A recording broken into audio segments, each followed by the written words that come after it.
Mark chapter 2 does not say that Jesus is God.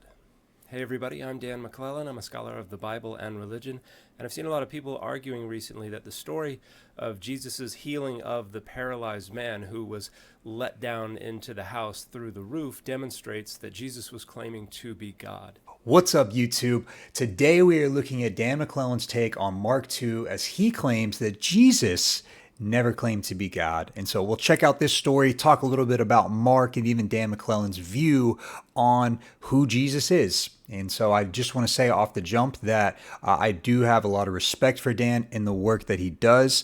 I just simply disagree, as many scholars do, and I just want to point that out. So I'm not a scholar, just to be clear. But let's jump in and check it out. Maybe one day. We'll see how it goes. Here's the relevant part of this story. In verse 6, it begins, "Now some of the scribes were sitting there questioning in their hearts, 'Why does this fellow speak in this way? It is blasphemy. Who can forgive sins but God alone?'" At once Jesus perceived in his spirit that they were discussing these questions among themselves, and he said to them, "Why do you raise such questions in your hearts? Which is easier, to say to the paralytic, 'Your sins are forgiven,' or to say, 'Stand up and take your mat and walk'? But so that you may know that the Son of Man has authority on earth to forgive sins," he said to the paralytic, "I say to you, stand up, take your mat, and go to your home." And he stood up and immediately took the mat and went out before all of them, so that they were amazed and glorified God, saying, "We have never seen anything like this." Now, the argument of a lot of folks is that because no one can forgive sins but God, and Jesus then forgives sins, well, Jesus must therefore be claiming to be God. And there are a couple of enormous problems with this claim.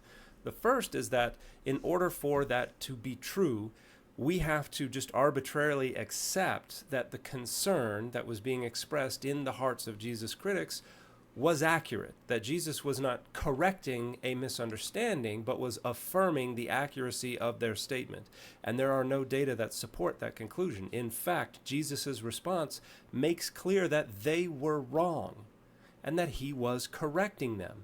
That's why he asked, "Why are you thinking this? Let me show you that the Son of Man has authority on earth to forgive sins." If Jesus were intending to affirm their belief, then this response rhetorically shoots itself in the foot, because Jesus could have just said, "Wink, wink, what do you think that makes me?" But he doesn't. He says, "No, you're wrong. There is someone who has authority on earth to forgive sins, the Son of Man." So, Dan is making a big claim here about Mark 2, and I think before we address it, we have to backtrack a little bit to Mark 1, where Mark actually sets up his framework of how he views Jesus. And if you ignore this, then you won't be able to correctly interpret who Jesus is for the rest of Mark. And so in Mark chapter 1, at the very beginning, he quotes the prophet Isaiah and says in verse 3, "The voice of the one crying in the wilderness prepares the way of the Lord, which is Yahweh. Make his path straight." And then he's going to directly connect that the one who's preparing the way is John the Baptist, and the one who he's preparing the way for is Jesus. And I've got a couple commentaries here. One of them is from D.A. Carson. I can't remember the other one. And I just want to show these to show you, like, I'm not making this up, right? This is a belief about who Jesus is off of biblical scholarship. And so you can see here it says, in verse 3, right, it says prophesied. I'll start kind of up here. Prophesied was John the Baptist, while the Lord of verse 3 is Jesus. So Mark is already equating Jesus with God. For Lord usually means God in the Old Testament. These were the very claims for which the priests and elders would crucify Jesus. And then you have another one right below it, right? "Make straight the path, the cry of a herald who runs in advance of a king announcing his immediate arrival." The king being quoted here is God himself. In Mark's gospel, the herald of John the Baptist, who announces Jesus' arrival in the kingdom of God. That the arrival of the king, Jesus, is God himself. And if you ignore Mark 1 and then try to push into the rest of Mark, you'll miss what Mark is saying about Jesus. So I've laid out who Mark views Jesus to be in Mark 1, but before we get to Mark 2, I want to show you that this theme continues out throughout the gospel. And in Mark 4, Jesus is going to calm a storm. And I have a couple other commentaries here. It says, and then he actually rebuked the wind and the storm, and they obeyed his word of command. None but the Creator himself could have done this. And this is key. In the Old Testament, God alone is the one who causes storms and calms them. And I have another commentary here, and there's kind of a drop down connection to this same story in Matthew, and it kind of talks about this rebuking the wind and the sea. And this is a motif of the Old Testament that's being drawn out here. It says, since in the ancient Near East the sea represented chaotic forces controlled only by God, Jesus' command of the winds and the waves serves as a sign of his deity. And so Mark is going, hey, Jesus is Yahweh, the one who John the Baptist has prepared the way of the Lord for. And then in Mark 4, Jesus is doing something only God can do. And this theme still continues. Again, here in Mark 6, we have this story of Jesus walking on the water and another commentary of walking on the sea. And, I'm trying to shape like how they would view this. This is key. How would a first century Jewish reader view this? And so walking on the sea, the ability to control the sea is a divine attribute in both the Old Testament and Greco-Roman tradition. So there's both citing of Old Testament passages and then some secular works about the deities, God being able to control the sea. And even in Job 9, I don't have it pulled up there, I'm pretty sure it's Job 9, you see that only the Lord can walk on the sea. And ultimately, this all culminates in these verses right here, in Jesus' personal claim to be Yahweh, the Lord. It is in Mark chapter 14, and Jesus says, I am, and you will see the Son of Man seated at the right hand of power and coming with the clouds of heaven. Ultimately, this all culminates in Jesus' self-proclamation of being the Lord, Yahweh. In Mark 14, he says, I am, and you will see the Son of Man seated at the right hand of power and coming with the clouds. And the high priest tore his garments and said, what further witness do we need? You have heard his blasphemy. What is your decision? And they all condemned him as deserving death. Now, to us, that is not that important, but there's some things that are happening here, okay? I'm going to show this one first. So the first thing is the idea of deity riding on the clouds. And so we see Yahweh is riding on the clouds in the Old Testament. So there's this motif of God riding on the clouds. Why is this significant? Because Yahweh is not the only one that's viewed as riding on the clouds. And so we have this idea of the cloud rider. And in the Ugaritic text, Baal is the one who rides on the clouds. Let me make this like a little bit bigger, right? And so there's this comparison here of Baal to the Son of Man, who is the one who will ride on the clouds that Jesus is referring to in Mark 14, back to Daniel 7. That he is the one who has everlasting dominion over the nations as he rules at the right hand of God. And like I said, all of this must be thought out through the context of Mark explaining who Jesus is in Mark 1. And so as we think about Mark 2, if you take the passage on its own, just the simple story of Mark 2, it can be easy to try to work around and go, oh, no, Jesus isn't really claiming to be God. But when you view it as one specific part of Mark's overall case for Jesus's divinity, it makes a lot more sense. And I would maybe challenge Dan to say, okay, what if he is correcting the Pharisees in this passage? Obviously, there is some sort of misunderstanding, but where in the Old Testament do we see anyone but Yahweh actually forgiving sins? That's the great question there, and I would argue that ultimately he's the one that does it.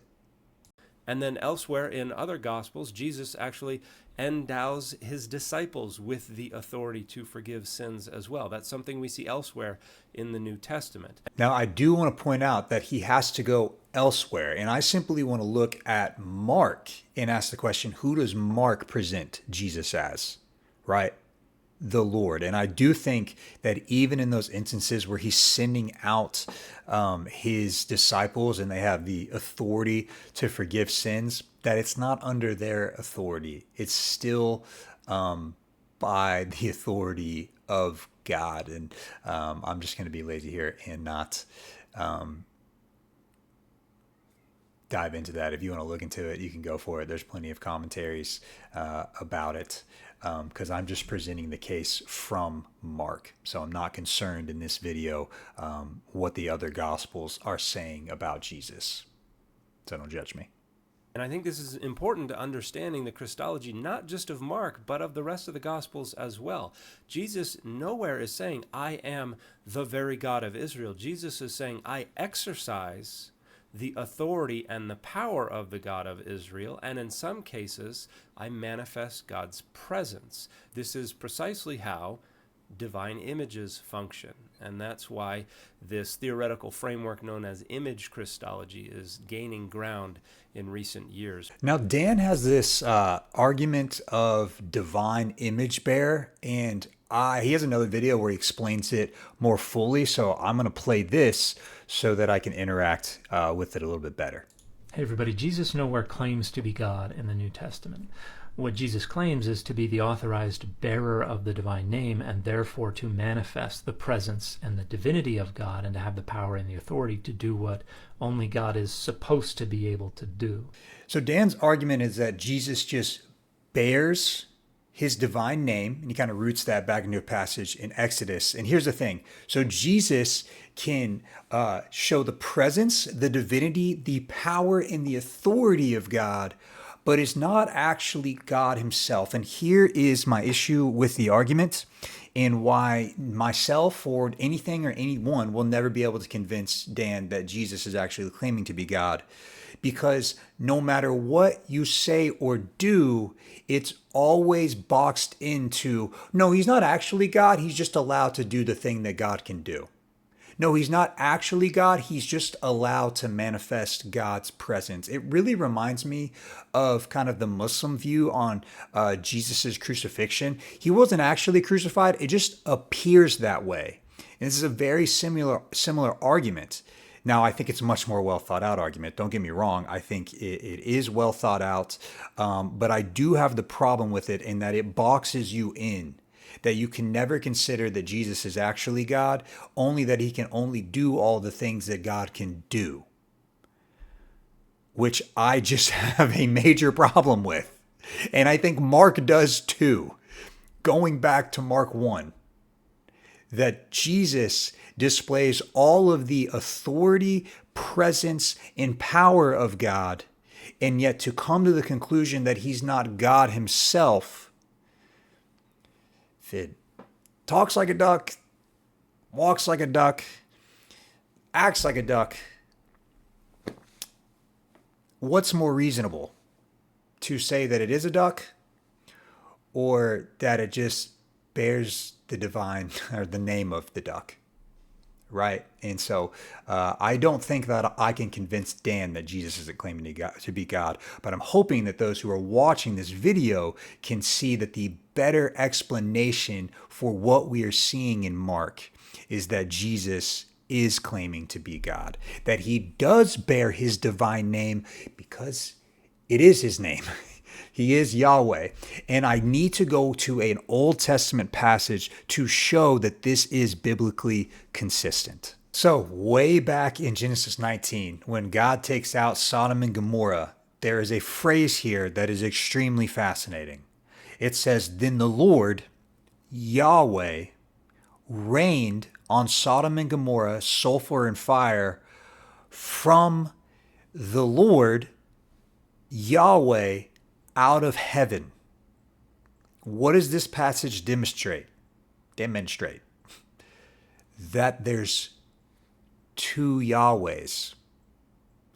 Not in the sense that there's two gods, but obviously when you have a correct biblical framework, this is the framework I'm operating under, the one that I think is the best hypothesis for the information, is that the Father and the Son, because the New Testament's very clear that Jesus is Yahweh. And this is consistent throughout the scriptures, even way back in Genesis, that there are two Yahwehs.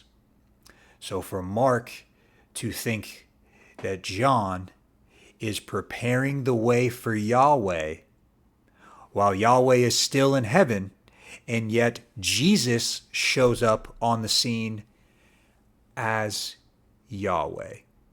It happened in Genesis in a unique, different type of way. And then, of course, it happens in the coming of Jesus, the Lord.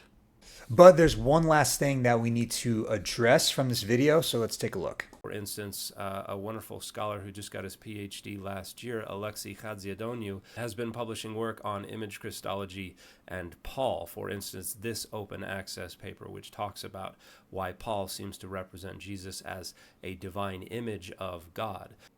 Now, I do just want to talk a little bit about that article. I read the article and two things stuck out to me. One is I found it lacking in dealing with Paul's biggest claims about who Jesus is, namely Philippians 2, where Jesus is depicted as sharing the very essence or nature of God, that though he was in the form of God, did not count equality with God a thing to be grasped. And then he carries on to say that he's given the divine name, which I don't think Dan has a problem with Jesus having the divine name. But in Philippians 2, I think it's verse 4 or 5, Jesus has the essence of God. He is God's essence. They share the same nature. And then the article brushes up against Colossians 1 and mentions that Paul talks about Jesus being the image of God. However, he does not deal with the rest of Colossians 1 that says that literally he's before all things and all things were made through him and for him, and that he has authority over all things, and that the fullness of God dwells in Jesus. Paul actually says it twice in Colossians. This article much more dealt with some different passages, Romans, in Corinthians, and unless I just completely missed it, which I read the article, but I'm not going to put it past me, I didn't see anything about Philippians 2, which tells me this, or the other thing that I conclude is the article feels a bit dogmatic.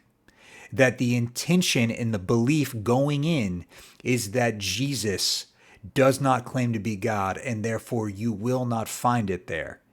And the reason why I point that out is because I do not like the claim that critical scholarship is not dogmatic. Like, yes, we all have our biases. I'm acknowledging that mine are there too. And I think that their biases in the dogma is completely present in that article, and that it's incorrect. It's a misreading of how Paul actually views Jesus. And so overall, you're the one to decide. I think Mark is actually making a very big claim about Jesus being Yahweh. And I know Dan disagrees with that, but wanted to give my take. So there's a lot there. You're welcome. Like, subscribe. Hey, we're moving up. I'm enjoying it. So have a good one. Say bye, Nico. Nico. Bye.